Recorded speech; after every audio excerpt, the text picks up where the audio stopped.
Just to introduce myself, my name is Dave Yang. I am the project manager for this project here. I work for Marion Company. We have a branch office located in San Antonio. Our headquarters is in Denver, Colorado. A little bit about our company. We are about 500 people with 13 branch offices throughout the country and also in Canada and in New Mexico. Our main focus is architecture engineering. We do a lot of work with the federal government, primarily military and the Department of Defense and other federal agency in terms of facility design and studies. So we've done a lot of work in this area.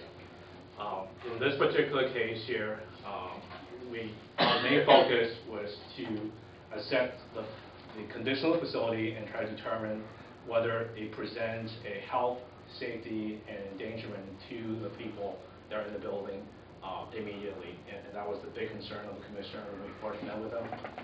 And also, the second part of the study was to look at what are some of the initial causes that we can identify in our initial assessment and recommend what are some of the follow-on steps that we believe the commissioner and the county should take to move forward with next phase of the study. It is a historic facility. It is quite old. And there are a lot of signs of deterioration of the facility itself. So this is but a first step toward the next phase of the project, whether the county choose to restore, repair, or rebuild. Those are additional steps that's going to be moved forward to and be considered by the commissioner based on additional study. So at this point, I think I'm going to ask Eric Johanka, who's our engineer that actually did the study, to give a quick summary of what we found. I believe the report that's submitted has actually been posted, courtesy of Wilson County News, so hopefully you have a chance to read through it, and if you have any questions about the report itself, I'm sure between Eric and myself we'll be glad to answer any questions afterward, after Eric get a chance to kind of go over some of the assessment that we found and our initial recommendation on how.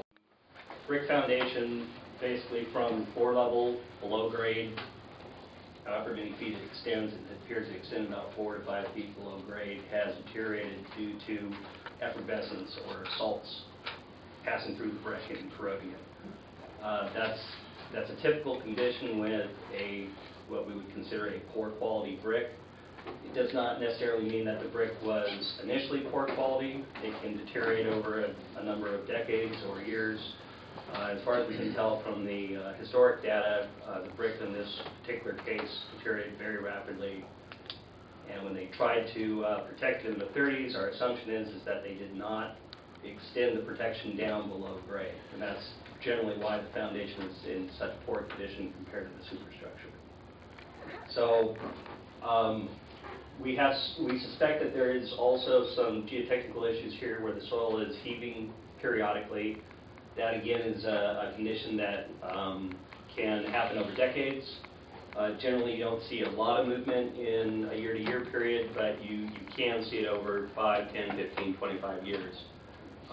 In the current drought condition, there's quite a bit of desiccation in the soil. It then would be cycling with pressure against the foundation. And from the evidence of kind of surveying around the exterior, what I found was that the northwest corner, you can physically see a portion of the wall being pushed inward, and it's rotating around the floor diaphragm. So, especially outside of the commissioner's court, if you go and sight down that wall, you'll see that rotating, and that's typically a condition. There's a little bit of updating, which is nothing to be done. I mean, it's just a minor edit before that's ready to be the exhibit to go with your grant proposal. So don't think that all of the hard work that you did was for nothing. You guys have done a great job so far. We just have a little crisis now, but we'll get through. Okay, now we've gone through A, B, and C. We didn't call it A, B, and C, but we've gone through the discussion and review of details. Next is comments from the public. Anyone? There's a sign-in sheet right there, Judge, and some people have already made comments and some are still. Does anyone wish to make further comment? Judge, if I could ask this first, when we did this back in 2009, at that time we chose, I think, not to go forward with the grant. Was Was the reason for that, my understanding was at that time, the reason that was some of the constraints on using the historical grant? Was that it, or was it just? That was part of it. They only allocated $20 million that year. But that wasn't the whole decision. Part of it was that we needed to come up with money for a plan outside this architectural plan. What they call the construction documents, which is a sizable expense. It'd be about 10% of the construction cost. That was part of it. The fact that it's $20 million only for all the state, and then that you know, it's going to cost us for probably not being able to, and so that's what we did. My only other thoughts, these are a couple. First, I haven't always been nice to you in public, Judge, but I like to go, I really like y'all's go slow approach and keeping us all involved, and it's great. I'll try not to be nice to you again in public. You don't want to ruin his reputation. Beyond that, when we get to talking about, right now I agree, we're just trying to define the problem. When we get to start talking about solutions to the problem, I don't want to just solve yesterday's problem.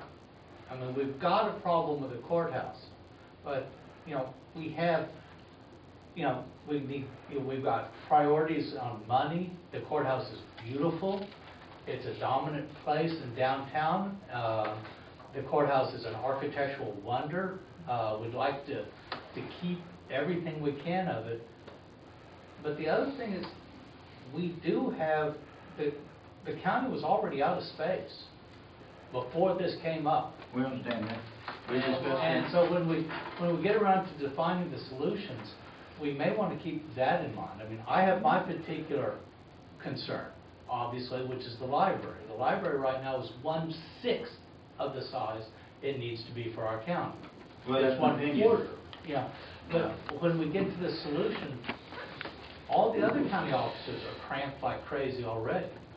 And so when we get there, we need to keep that as part of our plan as well. Well, we've discussed courtrooms and so forth, so on, the district courtroom and all. The library, we tried to answer a year or two ago with doubling the size of it, and with the building downtown. And it seems that the library board was wanting a 20,000-foot facility in lieu of doubling the size of what it is now, with twice the personnel that it takes to run it now, to run it then. And we're searching each budget time to come up with money to deal with the issues, and we need to be more practical than that. I was using that actually just as an example, but I think every office here, every office in the courthouse can talk about being just moved out of space. And I've drawn half a set of blueprints already for the courtroom. So, I'd like to thank David and Eric, Maverick, for their work and help that they've worked with so far. good job. We appreciate everything that's done. And is this your daughter's with you now? Me? No, I'm sorry. This is Bori. Bori is an architect from Budapest.